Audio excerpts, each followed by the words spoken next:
राजकुमार वीर, अपना हाथ आगे बढ़ाइए।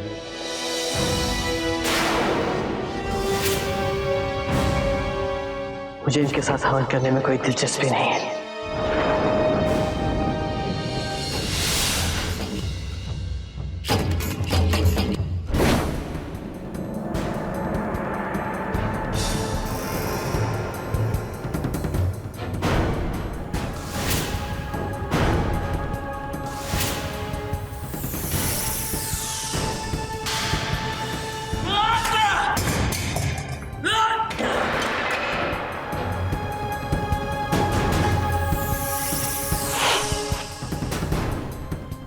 तुम इस तरह पिताजी का अपमान करके यहां से नहीं जा सकते।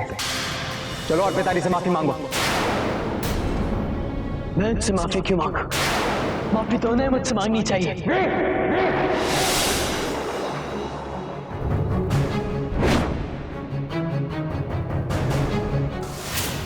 एक राजा को अपना कर्तव्य पूरी तरह से निभाना चाहिए, फिर चाहे वो एक महाराज की जिम्मेदारी हो या एक पिता की जिम्मेदारी। उसके लिए इन असूलों, इन दारों का कोई मतलब नहीं होता। धर्म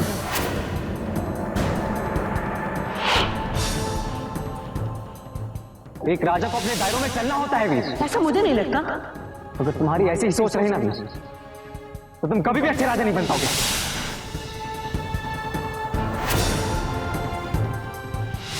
और जब तक तुम भी अपनी सोच नहीं बदलोगे, तुम भी सिंहासन के काबिल नहीं बन पाओगे। धर्म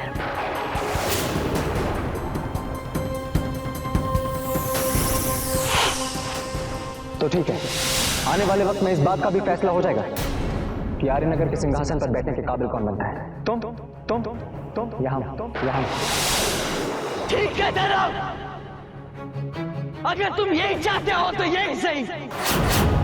अब तुम्हें आर्यनगर के सिंहासन के लिए वीर से मुकाबला करना होगा।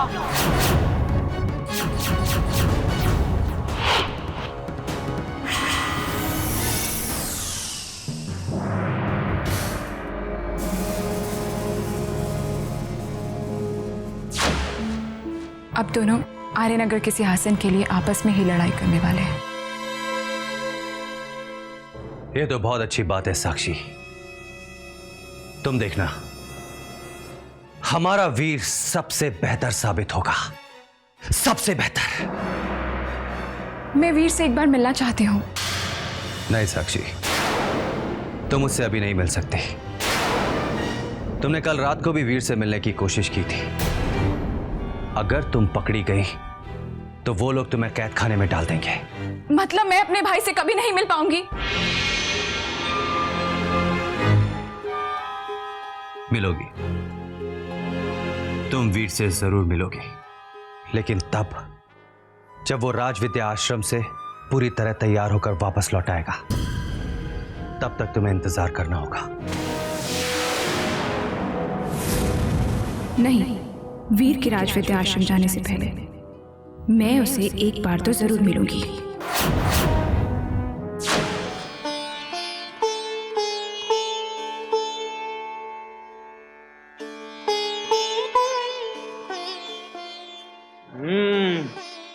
आज तो खाना खाने में मजा आ जाएगा।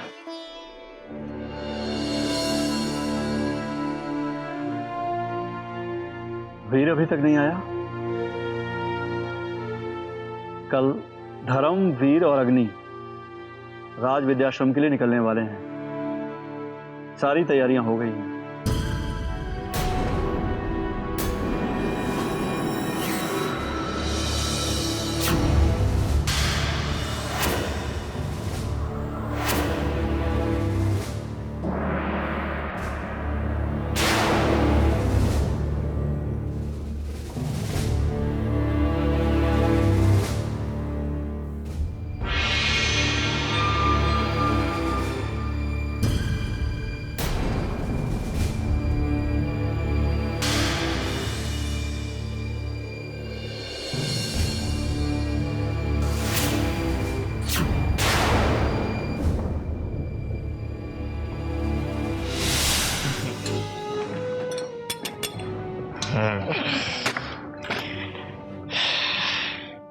उठो, ये मेरी जगह है। क्यों? तुम्हारा यहाँ नाम लिखा है क्या? नाम तो नहीं लिखा है, पर तुम जानते हो धर्म के साथ हमेशा वीर ही बैठता है। अगर तुम नहीं उठोगे तो मुझे तुम्हें उठाना पड़ेगा।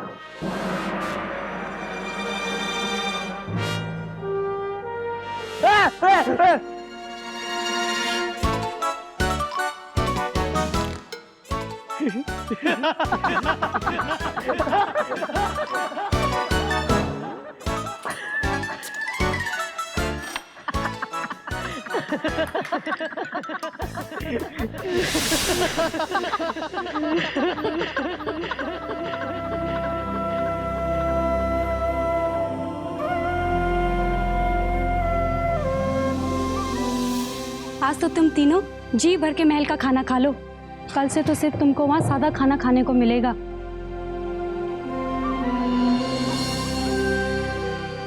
देखो देखो, मैंने तुम्हारे लिए खीर भी बनाई है।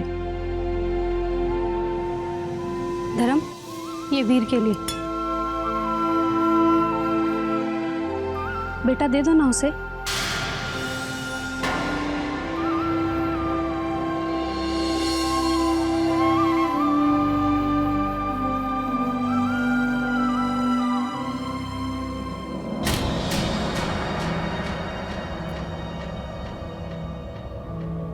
तुम दोनों खा क्यों नहीं रहे हो?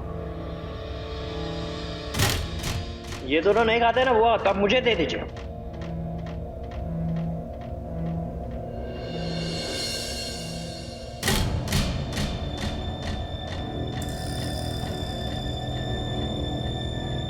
वीर, देखो धर्म की सब्जी खत्म हो गई है, जरा बढ़ा दो। मेरा हाथ झूठे हैं।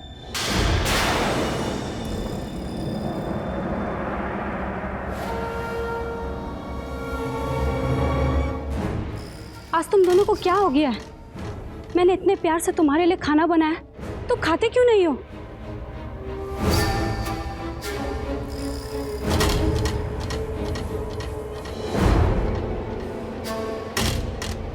हमें भूख नहीं हुआ।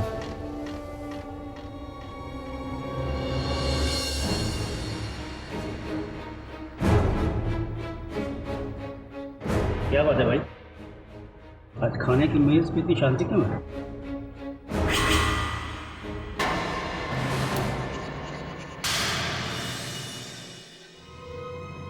लगता है घर से दूर रहने के ख्याल से दोनों बहुत दुखी हैं। अगर ऐसी बात है तो तुम दोनों गुरुकुल मत जाओ। नहीं जा मामा, अब तुम दोनों को राजविद्याश्रम जाना ही होगा। आखिर आर्यनगर के सिंहासन का सवाल है।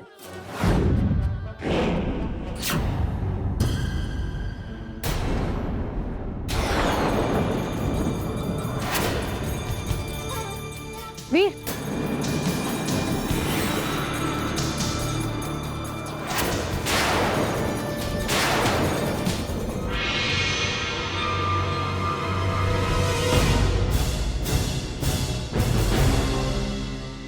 धर्म,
धर्म, क्या तुम मेरे साथ अभ्यास करोगे?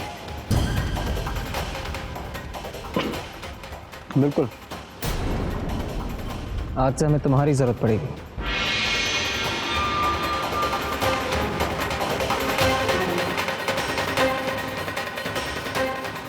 चलो।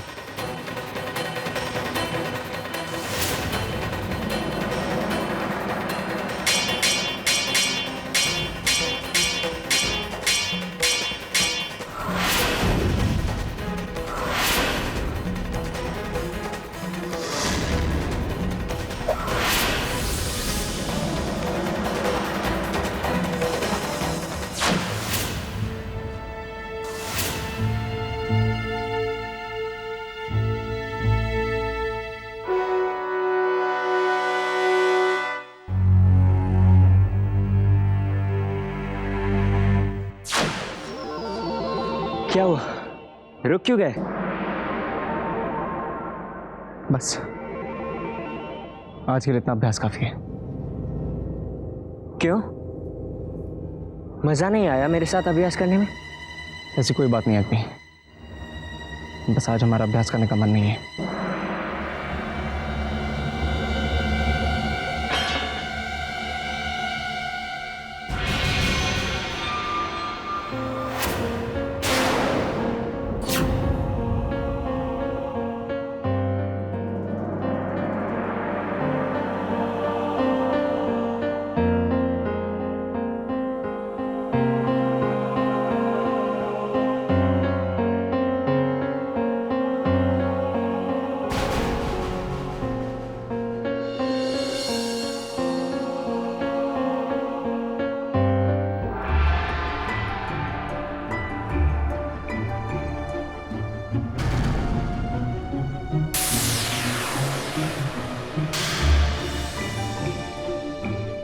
क्या है ये सब? आपने खाना नहीं खाया इसलिए रानी माँ ने आपका खाना ऊपर भिजवा दिया। ठीक है, तुम जाओ।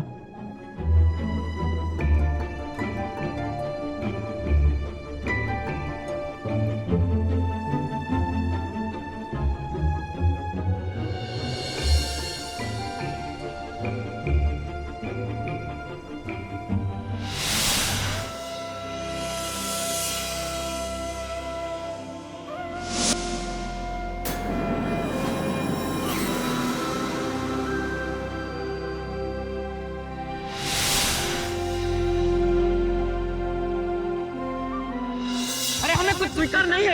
अरे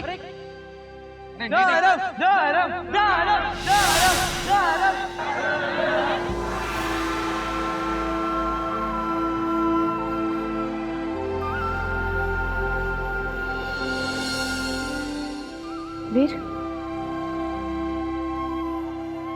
क्या बात है? तुमने अभी तक कुछ खाया नहीं? मुझे भूख नहीं है।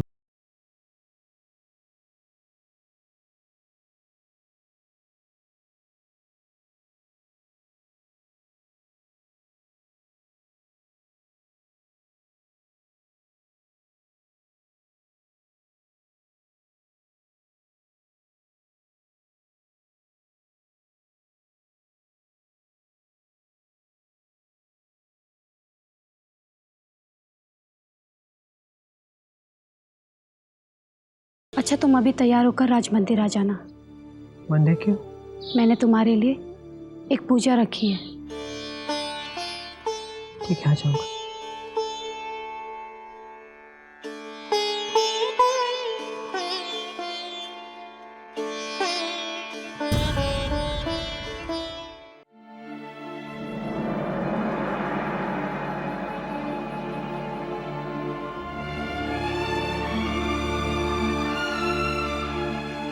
आर्यनगर के सिंहासन पर बैठने के काबिल है तो वो मेरा भाई धर्म है। हाँ, अगर नहीं मिली तो तुम कभी तो बनी जाओगे। और वो क्या था? वो समुद्र की लहरों की तरह शांत। और वो वाला क्या था? वो वाला क्या था?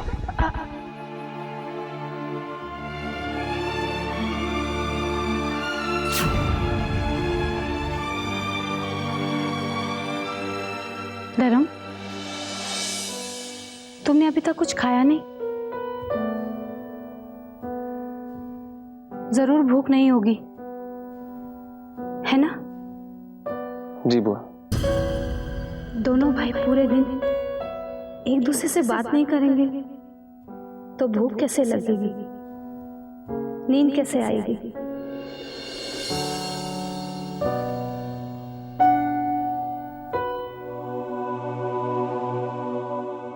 बुआ, क्या आपको हमसे कुछ काम था? हाँ, मैंने तुम्हारे लिए एक पूजा रखी है। तुम अभी तैयार होकर राज मंदिर आ जाना। जी।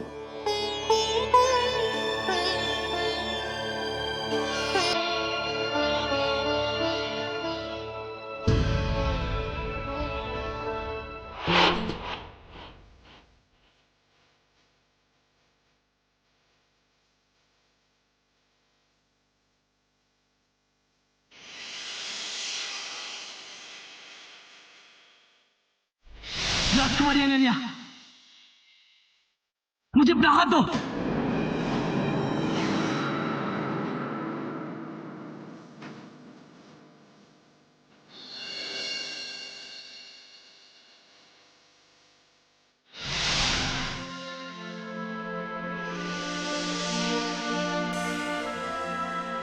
सात सालों तक दिन रात मैं उनका इंतजार करता रहा। बस देखना चाहता था कि मेरे पिताजी दिखते कैसे। जब पता चला कि वो कभी लौट कर नहीं आएंगे तो उस दिन मैं रोया, बहुत रोया।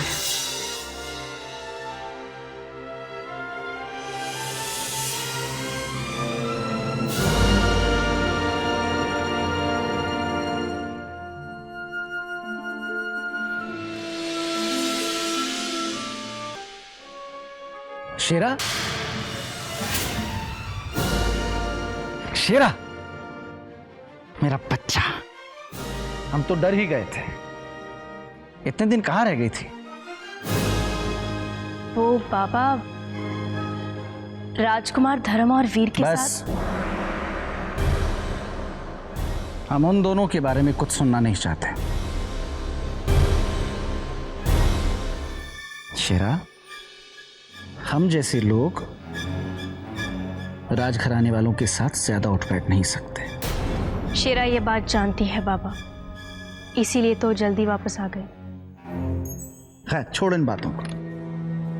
हम तुम्हें खुशखबरी देना चाहते हैं। कैसी खुशखबरी? तुम बिल्कुल सही थी बेटा, लेकिन हम अपनी सोच पे अड़ के तुम्हारी बात को नकारते रहे।